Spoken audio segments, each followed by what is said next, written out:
Благодаря, господин председател. Дами и господа народни представители, уважаеми сънародници! На 4 октомври 2023 година се навършиха 49 години от първата копка за изграждане на автомагистрала „Хемус“. Дълги години, изпълнени с надежда от страна на живеещите на север от Стара планина, чрез построяването на магистралата ще се подобри стандарта им на живот, чрез осигуряването на свързаност между големите градове в Северна България, разположени между София и Варна. Реалността обаче е друга. За съжаление, почти половин век и повече от 34 години след прехода, българските управляващи така и не могат да построят 420-километровото трасе, като от него остава да бъде изградено повече от половината от общата дължина. За сведение, 70 км от магистралата е построена преди 1989 година. Простите сметки показват, че ако на година се изграждаха по 10 км, досега автомагистрала „Хемус“ трябваше да бъде построена. Да, ама не. Дали сте се замисляли защо автомагистрала „Хемус“ не се построи за толкова много години и как така автомагистрала „Тракия“ беше довършена само за няколко? Отговорът, макар и малко странен, на пръв поглед си е напълно логичен.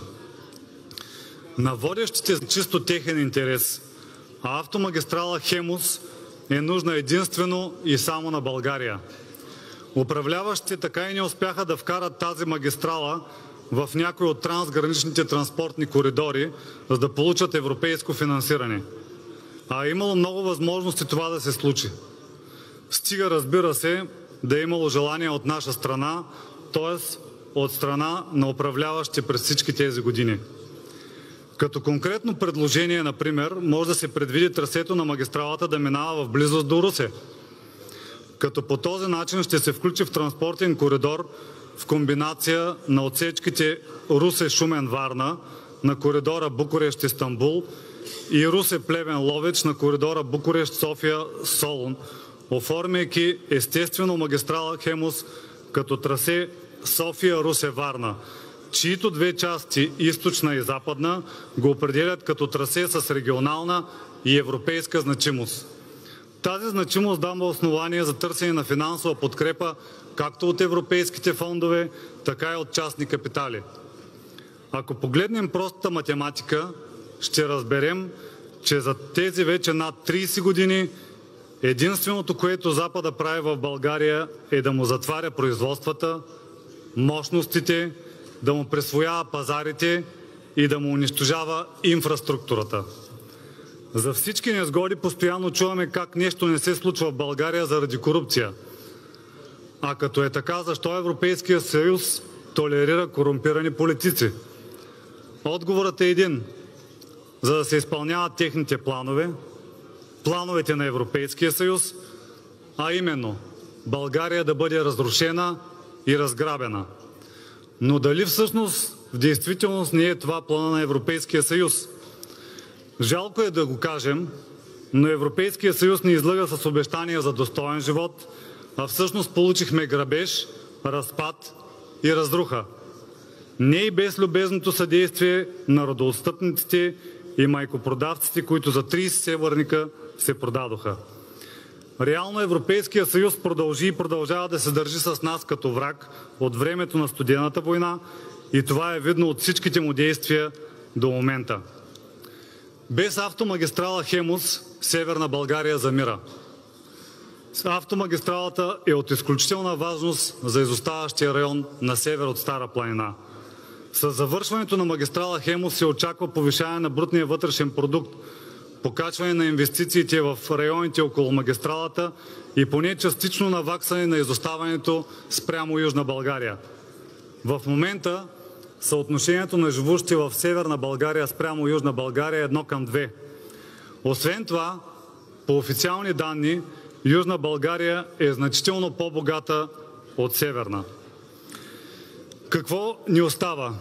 Ако сами не се захванем и не си отвоюваме държавата наново, нито магистрали, нито ЖП система, нито енергетика, нито работни места, нито население ще остане в България.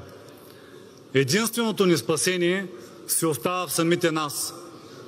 Няма смисъл да се надяваме на някой отвън, че ще ни помогне. От нас зависи дали можем да хванем последния влак на дълго прокламираното геостратегическо положение на България. Или ще градим стратегии на приказки, а в действителност всички стратегически трасета ще ни заобикалят и ще останем самотен и пуст остров в широкия океан на развитието и просперитета. Крайно време е да приоритизираме изграждането на автомагистрала «Хемус».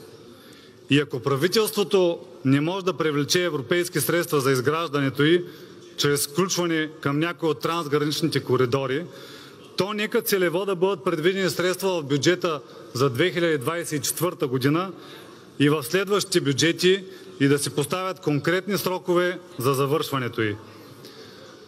Аз и останалите народни представители от ВЪЗРАЖДАНЕ ще работим за срочното довършване на автомагистрала «Хемус» и ще се възползваме от всяко питане, обсъждане и изслушване, за да насочваме вниманието именно към това.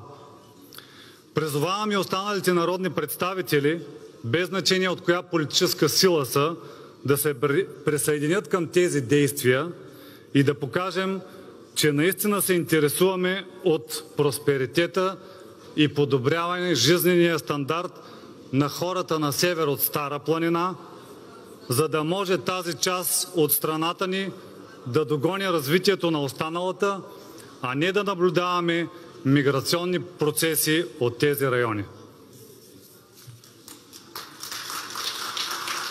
Благодаря, господин Стоянов.